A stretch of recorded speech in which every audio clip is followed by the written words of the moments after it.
Hey guys, it's Hopping Hammy, and thank you so much for joining me here. And today's video is very special because I will be sharing Rivet's adoption story with you while you watch some cute footage of him exploring his new cage. And he's very entertaining to watch, so I hope you enjoy.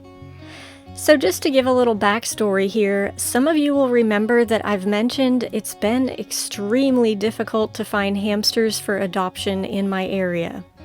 It used to be common and regular to see ads popping up on Pet Finder, Adopt-A-Pet, and other rescues and shelters I follow at least multiple times per year. But now I rarely, if ever, see ads anymore, so it's been discouraging, but I had already decided to wait as long as needed in order to find a dwarf.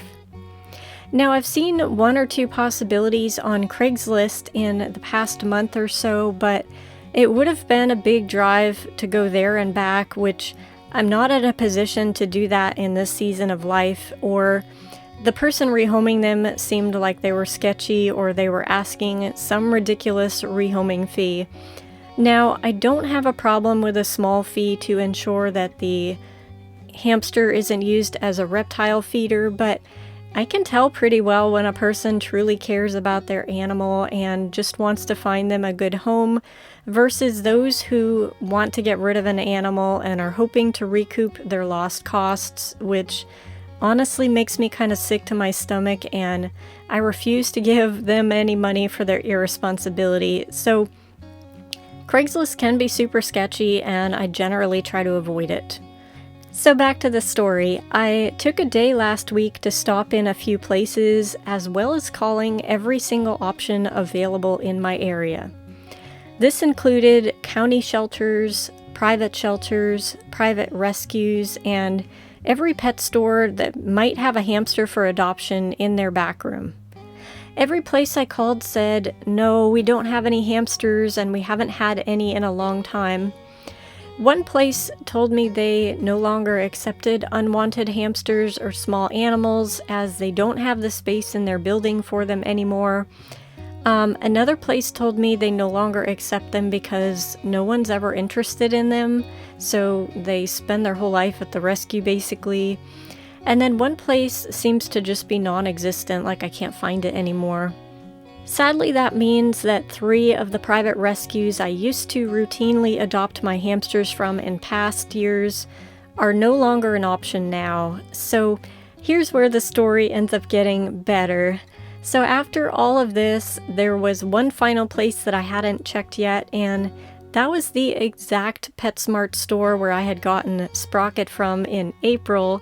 So I gave them a call, totally expecting them to say no, but to my surprise, the lady paused and said, "Yes, I believe we have a dwarf hamster in the back room for adoption, and I think he's been there since June. Oh, by the way, he's extremely aggressive." So I was thrilled and my heart jumped in my chest, but she wasn't sure what species he was, and I had no idea if he was a Robo, a Russian Campbell Winter White hybrid, or even just a small Syrian who had been mistaken for a dwarf. I had no idea. So I talked about it with my husband and told him I was completely serious about saving this hamster if he would be okay with it, and we ended up deciding it would be best to wait until the next day to go and get him. So I finished getting everything set up and ready for him to come home, and then I called again the next day and I spoke with someone different. They told me for sure that he was a Russian Campbell and that he was black and white, which I got really excited about because I love black and white dwarf hamsters. But I still didn't know exactly what he looked like, if he was mostly white with mottled black spots, or if he was like all black with just a little white tuxedo or a little chin stripe or something. I wasn't sure. She also told me that usually a store worker will take a hamster home from the back room if it can't be sold, but I guess because he was aggressive, no one was really interested in him. She said he'll lunge at your hand and bite if you put it in the cage or you pet him, and would also swat at it with his paws. This gave me the cutest mental image of an adorable tiny little angry hamster with boxing gloves on, trying to win a fight against someone who's like so much bigger than they are, and I don't know why, it was just so cute. And of course that didn't scare me off, as I've had a highly aggressive dwarf hamster in past. So with all of this info, I packed up my stuff and I was on my way to go and get him. And I went into the store and said I was there to pick up the dwarf hamster from the back room for adoption. And they told me there was no fee for him, which was great. So someone went back to get him for me. And I will admit, I was really, really hoping to see what the back room looked like. I figured they probably wouldn't let me go back there though, because I've heard a couple of people mention that the hamsters are kept in like shoebox-sized cages, which would totally explain why he would be so cranky all the time. But please don't take that info as truth and run with it, because I really don't know that for sure. It's just something that I've heard, and I did see it in one video clip before. So anyway, the lady was nice, and she had me sign the electronic adoption paperwork thingy on the little phone gadget while she went to get him. And then she came back out with him in the cardboard carrier and handed it to me. And these weren't exactly her words, but it was basically to the gist of, okay, you're all set to go, thanks, bye. And I was kind of like, wait a minute, can I at least take a peek at him? Just to make sure, like, you know, he's actually a hamster and not a rat or something like that. You know, some people can't always tell the difference. So anyway, we brought him over to the counter and opened up the box very carefully. And I definitely let out a little squeal and because this was the first time that I knew what he looked like, and he was exactly what I had hoped for in my head. Now, don't get me wrong, I would have been very happy with any hamster, and I never adopt my hamsters based on how they look. But his coloration has been on my dream hamster list for forever, and I never thought that I would find one to adopt, so it was incredibly special. It kind of feels like a God thing, like God reserved this hamster for me all this time when I was preparing and getting ready, and I didn't know that he was back there because, like I said, they told me he had been back there since June, which when I got Sprocket in April, I had specifically asked, and I said, do you have any hamsters in the back? And they said no, they didn't, which at that time they didn't. So he came up after the fact, and I'm just so excited, you guys. So I also really love his personality because he's very curious and active, and he was digging all around in the box and burrowing on the way home, yet he seems alert to people as well. Like, he can tell if you're walking by the cage. He gets, like, I want to say he gets excited, but I don't want to, like, assume he's excited, but he seems very excited. So there were a few times he was scratching and chewing in the car ride home, but mostly he was just digging around, and he seemed excited, like he knew something really good was happening to him. I will say I did take a plastic carrier with me just so you guys like don't freak out about him escaping in the car or something. I had it with me, but their company policy was to have me leave the store with him in the cardboard box. So because he wasn't really chewing on it enough to the point where I was concerned he might escape, I had the carrier with me, but I decided just to leave him in the cardboard box so that he would be less stressed out of having, you know, another change.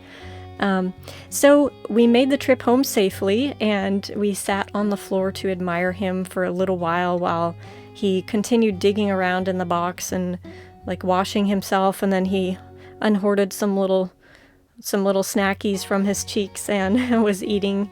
So we finally let him loose in his new cage, and he spent hours running around and exploring everything.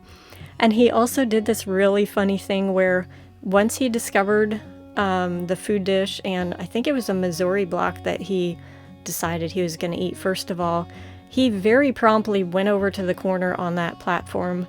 He like barfed up all he didn't barf.